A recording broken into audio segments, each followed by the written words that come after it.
When should you make an LLC? To be honest, I normally recommend to make an LLC like right at the beginning when you first initially start your store.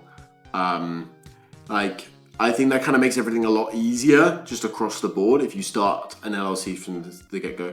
And I don't think it's expensive. Like, really, there's ways to do it where it's like $200. In terms of like an LLC, you can get it for like $200. So I think that's an easy thing to do. But other than that, in the US, like taxes are a little bit obviously different in the US to like the UK and stuff like this.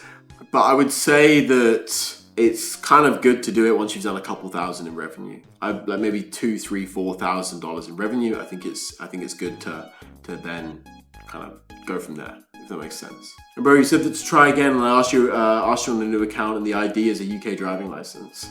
Yeah, bro. Like, I mean, realistically, if you're getting denied and it's not going through verification, you're entering like some sort of sus information in. Like you just definitely are, bro. Like I don't know, man. I feel like there's like an 85% chance like it's a stolen ID or some weird shit, bro. Some weird shit that you're doing. Stop doing weird shit and it will go through. I mean, like, are you using a brand new phone? Are you using brand new internet connection? Like, will you look sus in some sort of way? Like, stop looking weird and sus and it will go through perfectly fine. Like, literally, that's it. I meant, is there a better option instead of using IP-RAR proxy or other residential proxies because they are still risky to use? No, question mark. The best proxies to use is just like really any high quality residential proxies. In terms of static or rotating, it doesn't really matter. Static, in theory, is better, but it doesn't really matter that much as long as they are actually high quality proxies. That's the only thing that matters. It's high quality proxies. That's literally it. Literally it. Is it worth to go for the Star Seller badge? Is it worth to go for Star Seller badge on Etsy?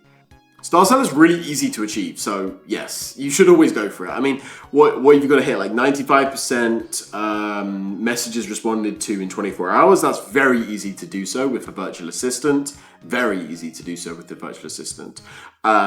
Like dispatched on time and stuff, that's very, very easy as well. With tracking, if you have a good agent with tracking, it's very easy to do so as well. And then what's the last one? Like reviews, 4.5 star and above. That's also very easy as well. In like the last 90 days, that's very easy. So like you may as well go for it. And the good thing about Star Seller is I don't think it happens all the time anymore, but it used to be all the time. But you just get, there's no holds, there's no reserves with Star Seller.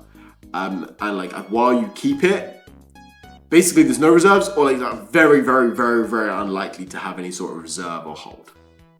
Not 100%, but like very, very, very, very unlikely. I'm pretty sure anyways.